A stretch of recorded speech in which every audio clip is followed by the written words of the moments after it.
واحد لا الہ الا هو الرحمن الرحیم اللهم سبحانك لا علم لنا الا ما علمتنا انك انت العليم الحكيم مولاي صل وسلم دائما ابدا على حبيبك من لعنت بصر.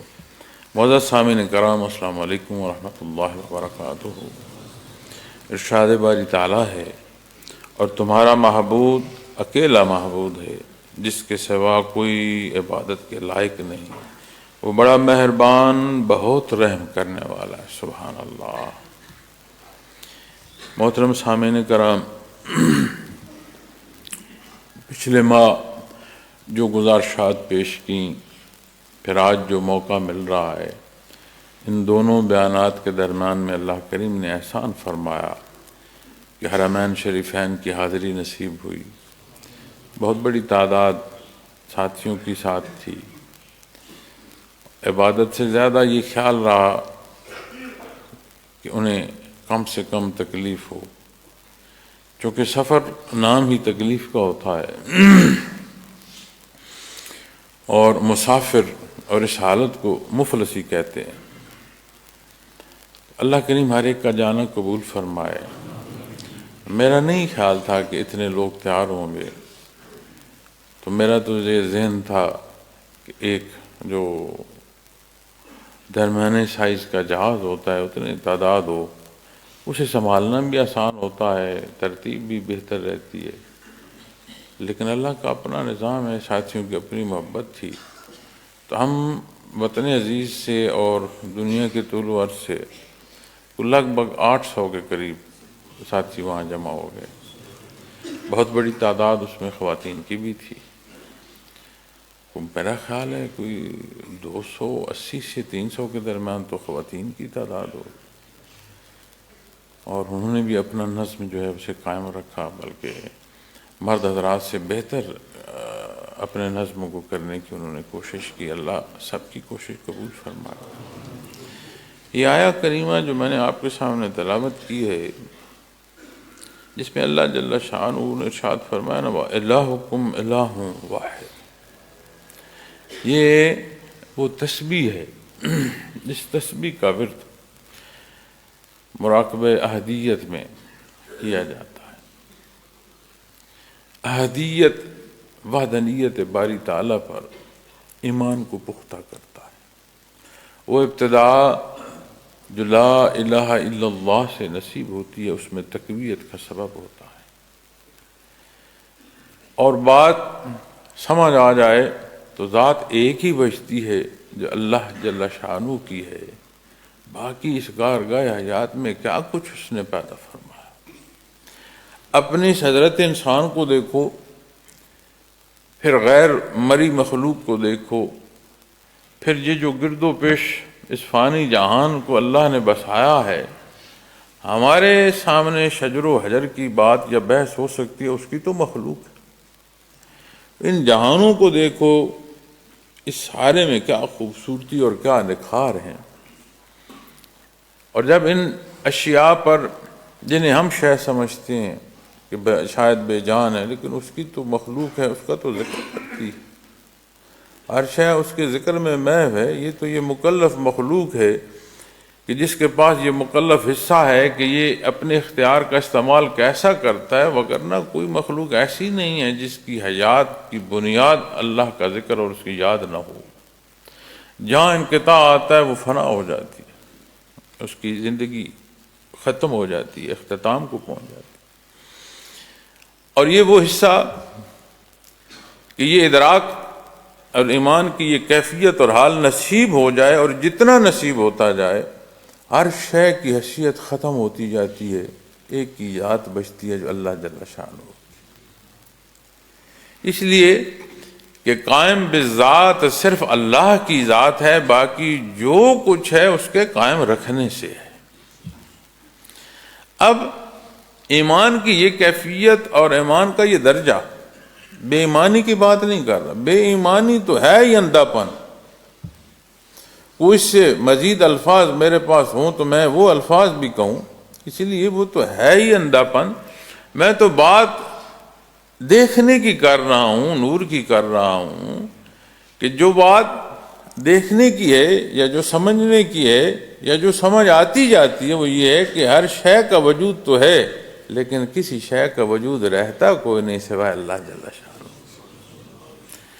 اللہ کریم نے توفیق بخشی حرمین شریفین کی حاضری کی، تو جب بیت اللہ شریف میں حاضری ہوئی تو ہمیں ایک ہی جگہ، ایک ہی در ہے جو ہمیں یہ آشنائی عطا فرماتا ہے، ایک ہی ذات ہے جو نبی کریم صلی اللہ علیہ وسلم کی ذات ہے۔ تو جتنی بھی دعائیں تھیں، جتنی بھی کیفیت تھی، جتنی بھی چاہت تھی، وہ بیت اللہ شریف میں نبی کریم صلی اللہ علیہ وسلم کی نسبت ہی تھی۔ چونکہ قرآن کریم بیان فرماتا ہے کہ آپ کا فرمان تمام باتوں سے مقدم نہ ہو، آپ کی محبت تمام محبتوں سے مقدم نہ ہو تو ایمان کوئی نہیں۔ مانتا تو ہر کوئی ہے، بندہ مومن کہتا ہے کہ اللہ وحدہ لا شریک ہے، پھر جگہ جگہ سجدہ ریز کیوں ہے؟ قوموں کی قومیں اور ممالک کے ممالک کیوں غیر کے سامنے سجدہ ریز ہیں؟ مانتے ہو تو پھر سجدے کائے کو کر رہے ہو؟ تو سمجھ آتی ہے کہ ماننے میں بھی اس درجے کی کمزوری ہے کہ وہ نہ ماننے جیسا ہو چکا ہے۔ تو جب ماننے کے لیے وہ بنیاد کی ایمان مضبوط ہو، اللہ جل شانہ فرماتے کہ میرے حبیب کا اتباع صرف ظاہری پہلوؤں میں نہیں، باطنی حصوں میں بھی ہر پہلو آپ کا مقدم نہیں ہوگا تو تیرا ایمان نہیں گنا جائے گا۔ تو الفاظ کچھ بھی ہو سکتے ہیں، خیالات میں کوئی پہلو بھی ہو سکتا ہے، لیکن اگر ان سب کو سادہ الفاظ میں بیان کروں تو یہی بات تھی کہ بیت اللہ شریف کی حاضری میں یہی بات تھی کہ آپ صلی اللہ علیہ وسلم کا جو امتی ہونا ہے اللہ اس کا صدق عطا فرمائے۔ یہی کیفیت چلتی رہی ساتھیوں کے ساتھ جو وقت بیتتا رہا، اور ایک دھڑکا اور ایک ڈر خوف کہ یہاں اللہ جل شانہ کے بیت اللہ شریف کی حاضری ہے اور احباب کی اپنی سادگی، ڈرتا تھا کہ کوئی کمی بیشی ایسی نہ واقع ہو جائے جس کے لیے میرے پر نہ کوئی سوال پیدا ہو جائے۔ تو اسی کیفیت میں وہ وقت تمام ہوا، اپنے اللہ سے ہر ایک نے اپنے دلوں کی باتیں کی ہیں۔ اللہ کریم ان دلوں کی باتوں کو صدق عطا فرمائے اور ہر ایک کی جو گزارشات ہیں، جو دعائیں ہیں، اللہ انہیں قبول فرمائے۔ تو مدینہ منورہ میں جب حاضری ہوئی، ایک دن بھی اسی کیفیت میں بیتا، دوسرا دن بھی اسی کیفیت میں بیتا۔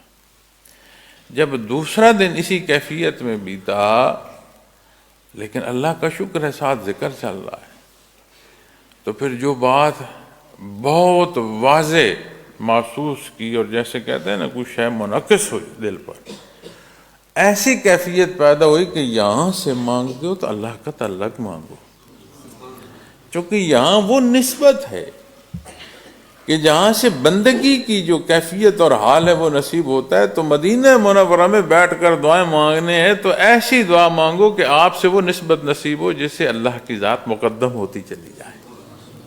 وہاں بھی ذات اللہ ہی کی تھی، لیکن مانگنا آپ کی نسبت کی طرف تھا کہ آپ سے صدق نصیب ہو، اور جب وہاں حاضری نصیب ہوئی تو یہ کیفیت جو ہے ظاہر ہوئی کہ یہاں کی جب بات یہاں کر کرو تو بات پھر وہاں کی کرو، جو اصل حصہ ہے، جو مقصد حیات ہے، جو بندگی۔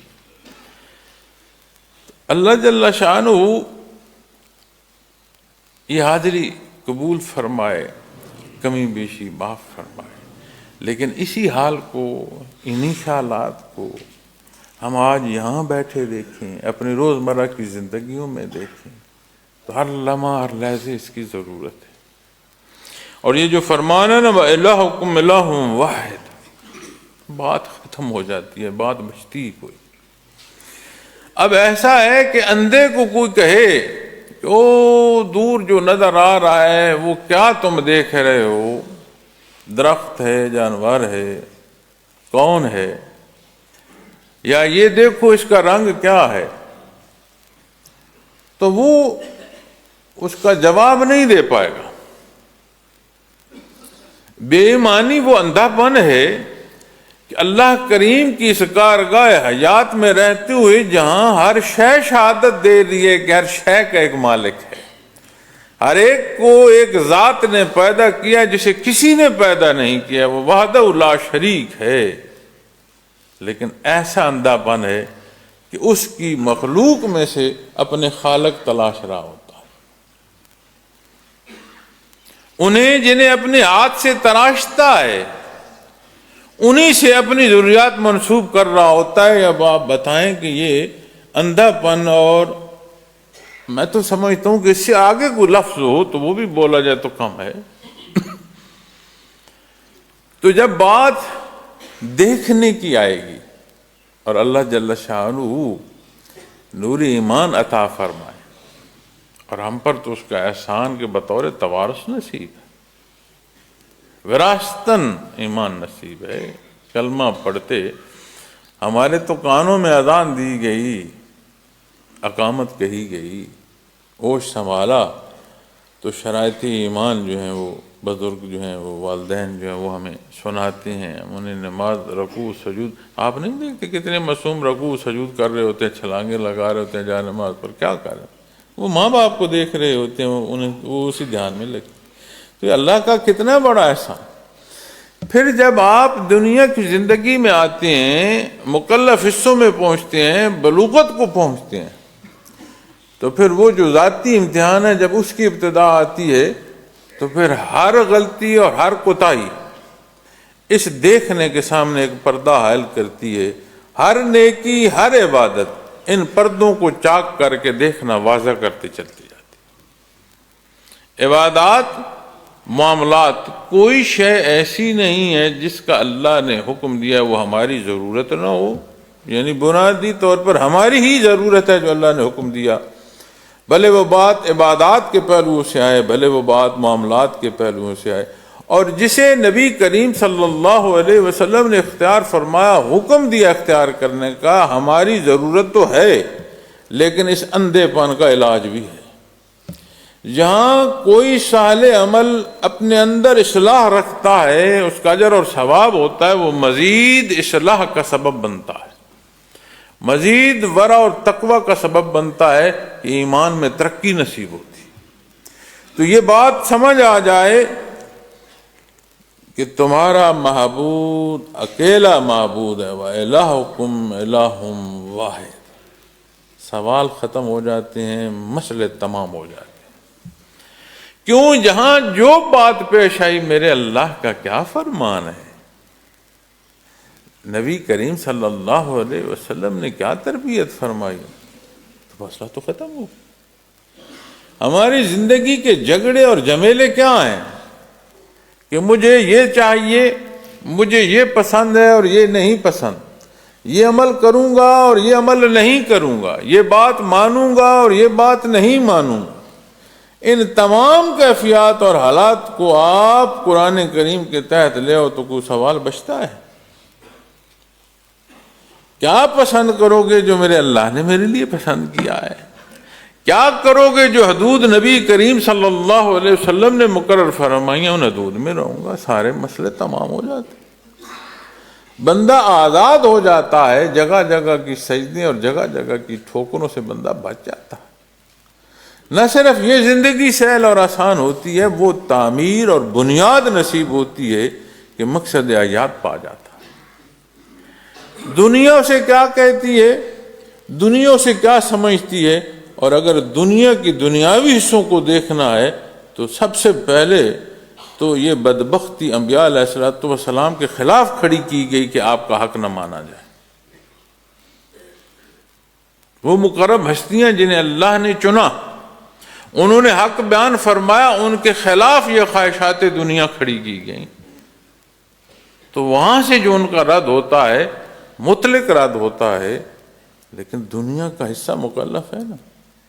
آج سردی ہے تو وجود ٹھنڈک محسوس کر رہا ہے، کل گرمی ہوگی، زندگی رہی گرمیوں تک پہنچے تو گرمی وجود محسوس کرے گا۔ تو ان دونوں کا تدارک ہے، اللہ نے اسباب دیے ہیں، اسباب کیے جائیں تو ان کی سردی سے بھی بچا جا سکتا ہے، گرمی سے بھی بچا۔ تو جب دنیا کی زندگی اور حالات میں یہ ایمان کی بنیاد ہے، یہ جو طیب حصہ ہے، کلمہ طیبہ ہے، یہ بنیاد ہے، اور یہ بنیاد جتنی مضبوط ہوتی جائے گی اتنی زندگی سہل اور آسان ہوتی جائے گی۔ اور زندگی کی سہولت کو نہیں ہم سجدہ کر رہے، کیوں سجدہ کر رہے ہیں؟ اس کی ذات سجدے کے لائق۔ کیوں سجدہ کر رہے ہیں؟ ہمیں نبی کریم صلی اللہ علیہ وسلم نے یہی سکھایا ہے۔ ہمارے ہر سوال کی نسبت آپ کے حضور ہے کہ آپ نے کیا فرمایا، کہ ہمارے اللہ نے کیا پسند فرمایا۔ تو فرمایا یہ بنیاد ہے، تمہارا معبود اکیلا معبود ہے، لا الہ الا ہو رحمان الرحیم، جس کے سوا عبادت کے لائق نہیں، وہ بڑا مہربان نہایت رحم کرنے والا ہے۔ تو اپنے اس تعلق کا جاننا، یہ شناسائی کہ وہ مالک ہے اور میں مخلوق ہے، اس کے لیے اندھا پن سے نکلنا ہوگا تو سمجھ آئے۔ جتنی غلطیاں اور کوتاہیاں ہیں اس اندھے پن میں اضافہ کرتی ہیں، مزید اندھا بندہ ہوتا ہے۔ لیکن جتنی نیکی ہے، جتنے اصلاحی پہلو ہیں، آپ عبادات کی بات کریں، آپ معاملات کی بات کریں، وہ سارے پہلو وہ ہیں جو ان پردوں کو چاک کرتے ہیں، بندہ واضح دیکھنا شروع کر دیتا ہے۔ لوگوں نے کتنے کتنے ظلم ڈھائے حق کے راستے پر چلنے والوں، نہیں ڈگمگائے۔ حضرت بلال رضی اللہ تعالیٰ عنہ کے وجود مبارک کے پتھر سی کر گرم ریت پر لٹایا گیا، ہاتھ سے ہٹ کر بات نہیں کی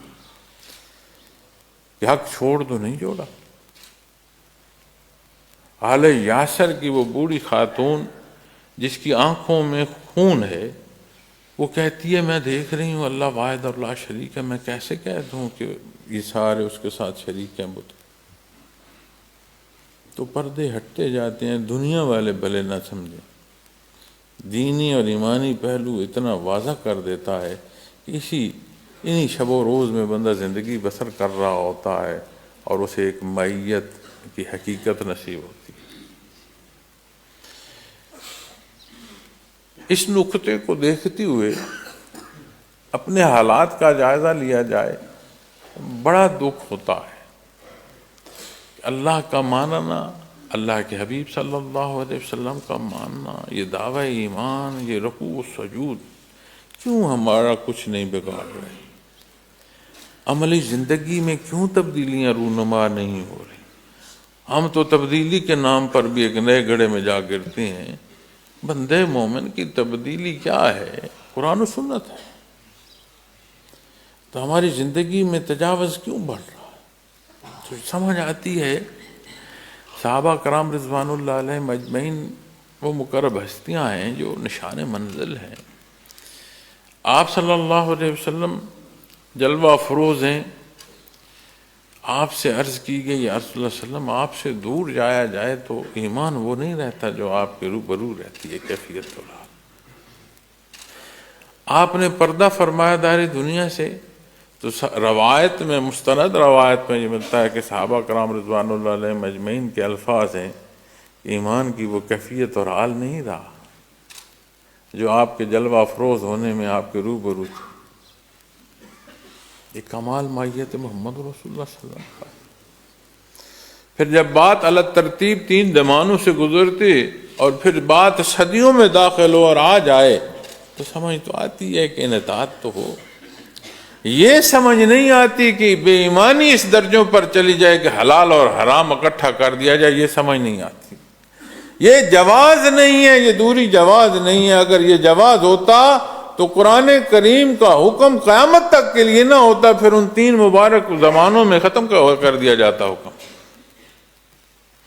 آپ صلی اللہ علیہ وسلم کی نبوت و رسالت روز معاشر قائم ہونے تک اگر حق کا کوئی متلاشی ہے تو اس کے ہر سوال کا جواب ہے، تو یہ کیسے ممکن ہے کہ یہاں سے لا الہ الا اللہ محمد رسول اللہ صلی اللہ علیہ وسلم نصیب ہو اور پھر زندگیوں میں تعفن پیدا ہو؟ یہ نہیں ہو سکتا۔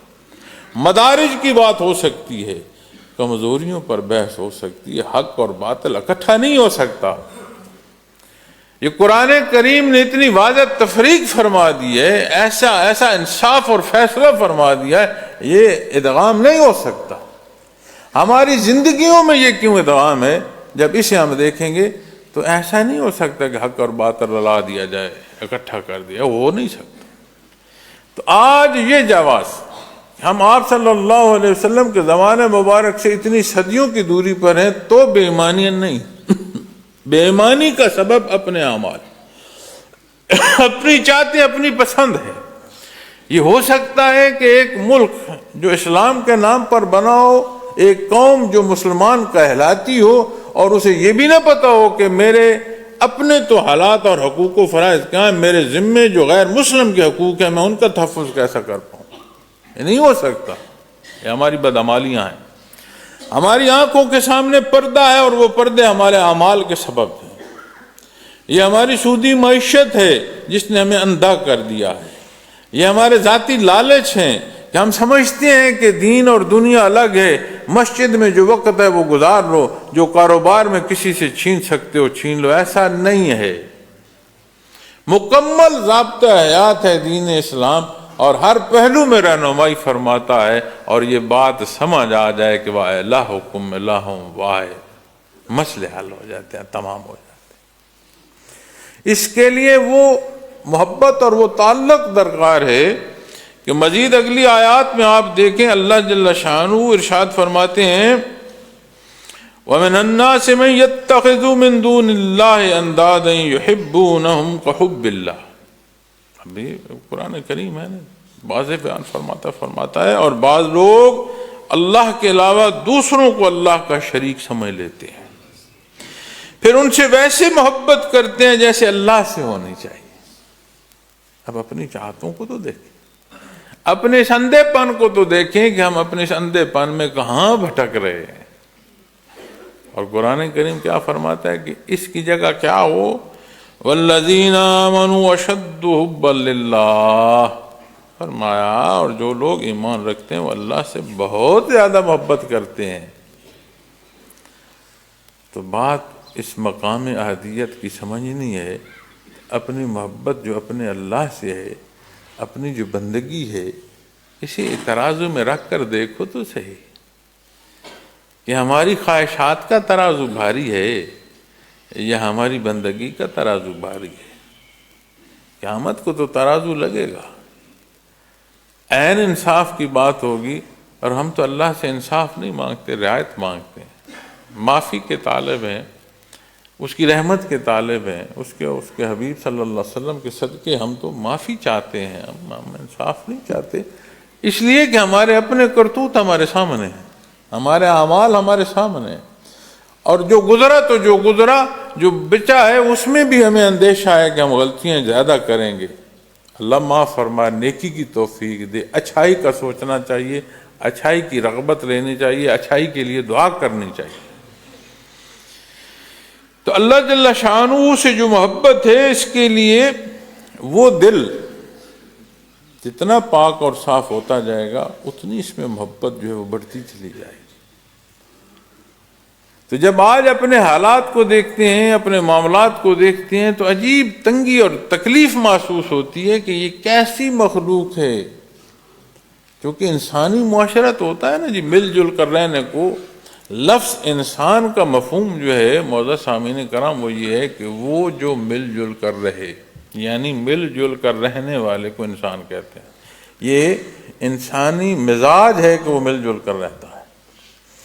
معاشرہ انسانی جہاں آبادی ہے، وہاں جہاں انسان اکٹھے رہتے ہیں اسے معاشرہ کہتے ہیں، قوم اس کے اجتماع کو کہتے ہیں۔ یہ کیسی قوم ہے آج، یہ کیسا انسانی معاشرہ ہے، یہ کیسی آبادیاں ہیں کہ اکٹھے رہتے ہوئے اکٹھے نہیں ہیں، سوچ فکر تک بکھر چکے ہیں، تلخیاں پیدا ہو گئی ہیں، بے لحاظی آ گئی ہے، کوئی لحاظ نہیں رہا۔ یہ اندھا پن کیوں ہے؟ اللہ کریم فرماتا ہے کہ یہ اللہ کے مقابلے میں باقی محبتوں کو مقدم کر لیتے ہیں، حالانکہ جو صاحب ایمان ہے اس کا مقام تو یہ ہے کہ وہ اللہ سے شدید ترین محبت کر رہا ہو، ہر شے مؤخر ہو جائے، ایک ہی ذات بچے اس کی زندگی، اس کی سوچوں، اس کی فکر میں، جو اللہ کریم کی ذات ہے۔ تو ہم گھروں کو بعد میں دیکھیں، اولاد کو بعد میں دیکھیں، عزیز و اقارب تو پھر آگے آئے، معاشرہ تو پھر مزید آ گیا، یہاں تو دیکھیں کیا پال رکھا ہے۔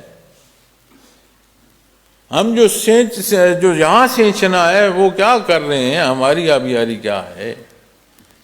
تو جب یہاں بات آتی ہے تو اللہ جل شانہ نے جو یہ ارشاد فرمایا وَإِلَٰهُكُمْ إِلَٰهٌ وَاحِدٌ، یہ بات سمجھ آئے تو کیا پھر مسئلے حل ہو گے۔ تو جو حصہ اپنا ہے ادائیگی کا، جو نیت اپنی ہے، جو اپنی کوشش ہے، ہمیں اس کو دیکھنے کی ضرورت ہے۔ وہ غفور الرحیم ہے، چونکہ اس نے فرمایا ہے، یہ سارا فرما کے فرمایا لا الہ الا ہو، اس کے سوا کوئی الہ نہیں، اکیلا ہے۔ فرمایا هو الرحمن الرحیم، جو بڑا مہربان اور نہایت رحم کرنے والا ہے، واحد اکیلا، اس جیسا کوئی نہیں، کوئی وہ نہیں جس کی عبادت کی جائے سوائے اللہ کی۔ هو الرحمن الرحیم، اس کی مخلوق ہے نا، وہ جانتا ہے۔ یہاں وہ ہم جیسے خطا کاروں گناہگاروں کو رحمت دے گا، معاف فرماتا ہے۔ جو انکار کر رہے ہیں اس کی ذات کا، اس کے الہ ہونے کا، جو شرک کر رہے ہیں، جو کفر کر رہے ہیں، صفت رحمانیت سے جب تک کہ ان کی فرصت ہے وہ بھی مستفید ہو رہے ہیں۔ منکر اور کافر جو ہے یا مشرک جو ہے وہ بھی اسی کی دی ہوئی سانس لے رہا ہے، اسی کی وجود سے زندگی گزار رہا ہے۔ وہ جو حق کے خلاف فیصلے کرتا ہے نا اور حق کے خلاف اٹھتا ہے، جو اس کی مخلوق کو ذبح کر رہا ہے نا، تہ کر رہا ہے۔ آج بھی دنیا میں دیکھو کتنی جگہیں ہیں جہاں ظلم ہو رہے ہیں۔ جو مخلوق جس وجودی قوت اور ذہنی استعداد کا استعمال کر رہی ہے، ہر شے اس کی دی ہوئی ہے، صفت رحمانیت سے ان کی زندگی چل رہی ہے، اس نے ان کی سانسیں روکی نہیں۔ تو صفت رحمانیت سے ہر کوئی مستفید ہو رہا ہے، صاحب ایمان بھی ہو رہا ہے۔ لیکن جب بات صفت رحمیت کی آئے گی تو پھر صرف ایمان کی بات ہوگی، پھر کافر مستفید نہیں ہوگا، اور بندے مومن پر تو اس کا احسان ہے کہ ہر دو پہلوؤں سے یہاں بھی مستفید ہوتا ہے اور آخری حیات میں بھی مستفید ہوگا۔ تو وہ غفور الرحیم جو حصہ ارشاد فرما رہا ہے، اللہ سے محبت جو ہے اسے پرکھو، اسے دیکھو۔ تو جب ہم اس کیفیت کو دیکھتے ہیں تو پھر سمجھ آتی ہے کہ بڑی تعداد کم تھی مسلمانوں کی۔ اب یہی جب ہم عہد صحابہ میں جہاد کے حصوں کو دیکھتے ہیں، کہاں 30,000 اور کہاں 3 لاکھ سے تجاوز کا مجمع، سمجھ نہیں آتی نا کہ کہاں 3 لاکھ سے زائد کا مجمع اور 30,000 کی تعداد مقابل۔ اور یہ کو آج کی جدت نہیں ہے ان ہتھیاروں میں، یہ دست و بازو کی بات تھی، یہ قوت بازو کی بات تھی۔ تو جب آلات حرب تلوار، تیر اور نیزہ ہوں، دفاع ڈھال ہو، عدد بڑا معنی رکھتا ہے۔ میں ایمان ہے، ایمان کی قوت ہے۔ 50,000 کے مجمع کو 60 لوگ روک لیں، ایمان کی مضبوطی ہے۔ اپنے اللہ جل شانہ پر جو ایمان اور اعتقاد ہے اس کی مضبوطی ہے، قوت ایمانی ہے۔ تو آج ہم دیکھتے ہیں کہ دنیا میں آبادی کے لحاظ سے سب سے بڑی تعداد مسلمانوں کی ہے، اور جہاں دیکھو محکومی ہے۔ کبھی غور کیا؟ یہ ناخدا ڈبو رہے ہیں۔ اے امت محمد رسول اللہ صلی اللہ علیہ وسلم، کب ہوش کرے گی؟ یہ کیوں آپ سے عرض کرتا ہوں اولاد کو سنبھالو، گھروں کو سنبھالو۔ ہم نے ڈبویا ہے، اس ڈوبتے میں ہماری جو اولاد ہے وہ مزید حصہ نہ ڈالے، وہ پلٹے تاکہ ان کی نسلیں غلام پیدا نہ ہوں، وہ ذہنی غلام نہ ہوں، آزاد ہوں، وہ اپنے اللہ جل شانہ کو جواب دے سمجھیں اپنے آپ کو، ان کی زندگیاں مزین و سنت خیر الانام سے۔ یہ جو آدھا تیتر اور آدھا بٹیر ہم نے بنا رکھا ہے کہ مسجد میں بازار کے، تو قرآن کریم جو فیصلے فرماتا ہے ان سے زندگی مزین ہو، اس کے تابع زندگی ہو، تو کہاں کس کس کو مانو گے، کتنے دھکے کھاؤ گے اور کتنے رسوا اور ذلیل ہو گے۔ کہاں وہ قوم ایک بیٹی کی آواز پر پورا خطہ جو ہے اس کی آواز کے بدلے میں جو عمل ہوا پورے خطے میں اسلام پھیلا۔ کہاں آج ہماری بیٹیوں کے اشتہار لگ رہے ہیں اور ہم مسکرا کر دیکھ رہے ہیں، اچھا یہ ہوا ہے، اوہو بہت برا ہوا۔ تو تب آگ کی عدت محسوس کرو گے جب اپنے گھروں میں لگے گی۔ تو آج اپنے گھروں میں عدت محسوس نہیں کر رہے۔ جو گفتگو گھروں میں ہو رہی ہے، یہ جو سکرین ہمارے گھروں میں دکھا رہا ہے، کبھی سوچا تھا کہ بچوں اور بیوی اور بیٹیوں اور بہنوں کے سامنے یہ اشتہارات اور یہ باتیں سنی؟ کبھی سوچا تھا؟ غیر محسوس طریقے سے اس حد کو پہنچ چکے ہو کہ یہ عدت ہر گھر میں پہنچ چکی ہے۔ ایک اشتہار دیکھو، حیرانگی ہوتی ہے، ہماری ہی بیٹی ہے، اس کا نام بھی مسلمان ہے، دعویٰ ایمان ہے۔ ہم کون ہیں کہ وہ جو دعویٰ ایمان کر رہے ہیں ہم کہیں یہ صاحب ایمان نہیں؟ ہم کون ہیں؟ تو وہ جو اشتہار میں نوجوان خاتون اشتہار کی زینت بن رہی ہے، اس کا دعویٰ ایمانی بھی ہے، نام بھی مسلمان ہے، جو وہ بنا رہے ہیں سیٹ، وہ بھی سارے مسلمان ہیں، دعویٰ ایمانی ہے، جو ہم دیکھ رہے ہیں ہم بھی ہیں، اور عمل میں ہر حصہ وہ ہے جو غیر اسلامی ہے۔ ایسا ہے کہ نہیں؟ تو کیوں ٹانگے کے گھوڑے کی طرح آنکھوں کو کھوپے لگا کر ایسے بھاگ رہے ہیں ہم کفر کے پیچھے؟ اپنی زندگی کا جب ہم جائزہ لیں گے، اپنے اندر اپنے اعمال کا جائزہ لیں گے، سوچوں کا جائزہ لیں گے، اور یہ بات سمجھ آ جائے نا کہ وَإِلَٰهُكُمْ إِلَٰهٌ وَاحِدٌ۔ میں ایسے نہیں کہہ رہا کہ یہ بات سمجھ آ جائے تو مسائل حل ہو جائیں گے، یہ ہماری زندگی کو بدل کر رکھ دے گا، اس محکومی سے نجات کا سبب ہے۔ کبھی غور کیا کہ روز جو ہمارے بچے شہید ہو رہے ہیں، کیوں شہید ہو رہے ہیں؟ اور نام اسلام کا لے کر شہید کیے جا رہے ہیں۔ کبھی سوچا؟ ہمارے ہاں تعمیر کے نام پر تخریب ہے، ہر وہ نعرہ جو ملک کی تعمیر کے لیے دیا جا رہا ہے اس کے ساتھ تخریب پیدا ہو رہی ہے۔ یہ کیسی تعمیر ہے؟ گھر آواز تخریب کا سبب بن رہی ہے۔ یہ کیسا دین اسلام کا عمل ہے جو ہمارا خون بہا رہا ہے؟ یہ کیسا نظام معیشت ہے جو ہمیں بھوک اور افلاس سے مزید نیچے گرا رہا ہے؟ اور ایسی سرزمین پر کہ جس پر اللہ کا اتنا احسان ہے، ہر پہلو سے اللہ نے اس ملک کو نوازا ہے۔ کیا سبب؟ ہم نے ناخدا بنا رکھی، ہم نے بت خانے گھر رکھے ہیں اپنے اندر۔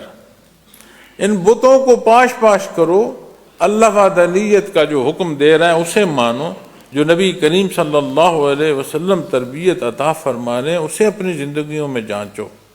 تو یہ وہ پہلو ہے جو ہمیں حق پر لا کھڑا کرے، اور صاحب ایمان اللہ اسے توفیق دے وہ حق پر کھڑا ہو، اسے کوئی ہلا نہیں سکتا، ہلا سکتا نہیں، کسی کی سکت نہیں۔ یہ جو ہم ٹوٹی پتنگ کی طرح بکھر رہے ہیں اور بجائے قومی اتفاق کے ایک ٹڈیوں کی طرح ہر ایک کی اپنی چھلانگ اور اپنے رخ ہے، اس کا یہی سبب ہے کہ ہم نے اپنی زندگی میں دینی احکام چھوڑ دیے۔ ہم نے دنیا کو الگ تقسیم رکھا ہے، دین کی تقسیم الگ کر رکھی ہے۔ آج پھر چناؤ ہے، پھر موقع ہے کہ ہم اپنے لیے اپنے رہنما چن رہے ہیں۔ کبھی غور فرمائیں، ہم چننے والے تو جیسے ہیں ہی ہیں، ہمارے رہنماؤں کا جائزہ لے لو، ماضی دیکھ لو، حال میں جو کچھ کر رہے ہیں اس کو دیکھ لو، پھر اپنے رویوں کو دیکھ لو۔ اس سارے عمل سے کوئی خیر سمجھ آتی ہے؟ جو کچھ ہم نے اکٹھا کر رکھا ہے اس سے خیر سمجھ نہیں آتی، وہ قادر مطلق ہے ہمیں خیر کی طرف لے جائے تو اس کی مرضی، ہم خیر کے راستے کا چناؤ نہیں کرتے۔ آپ یقین مانیں اتفاق ہوتا ہے کہ جس حیثیت سے یا جتنے اسفار سے یا جتنی ملاقاتوں کا حاصل ہوتا ہے اس سے بندہ دیکھ تو رہا ہوتا ہے نا، جو جہاں بیٹھا ہے اس سطح سے دیکھتا ہے کہ جو لوگ ہم اپنے اقتدار کے لیے کہ مجھے اقتدار مل جائے میں بھی شمار میں آ جاؤں، کوئی پرواہ نہیں ہے جائز کیا ہے اور ناجائز کیا ہے، صرف یہ دیکھنا ہے کہ آنے والے وقت میں مقتدر حصوں میں کون داخل ہو رہا ہے۔ ساری واعظ نصیحتیں لوگ جو ہیں وہ ہمیں ایک دوسرے کو سنانے کے لیے کرتے ہیں، لیکن جو اللہ فرما رہا ہے نا کہ اللہ کی وحدانیت کا ماننا، وہ جانتا ہے، اس کی ذات علیم ہے۔ تو اللہ کریم یہ توفیق بخشے کہ یہ حقائق نصیب ہوں، اور اللہ کریم یہ توفیق بخشے کہ جو باقی ماندہ زندگی ہے وہ اتباع محمد رسول اللہ صلی اللہ علیہ وسلم سے مزین ہو، اپنی ذمہ داری ادا کریں، اپنے ذمے جو قومی فریضہ ہیں اسے ادا کریں، اپنے ذمے جو بحیثیت امتی وہ فریضہ ادا کرنے کی توفیق نصیب ہو۔ اللہ کریم ہمیں اسلام کی سربلندی دکھائے، اللہ کریم ہمیں وہ کیفیت اور حال دے کہ غیر مسلم تک دین پہنچانے کا ہم سبب ہوں۔ وہ اللہ کی مخلوق ہے، اور اس اللہ کی مخلوق تک حق پہنچانا میری اور آپ کی ذمہ داری ہے، چاہے جائے کہ ہماری اپنی زندگیوں میں ناحق ہو۔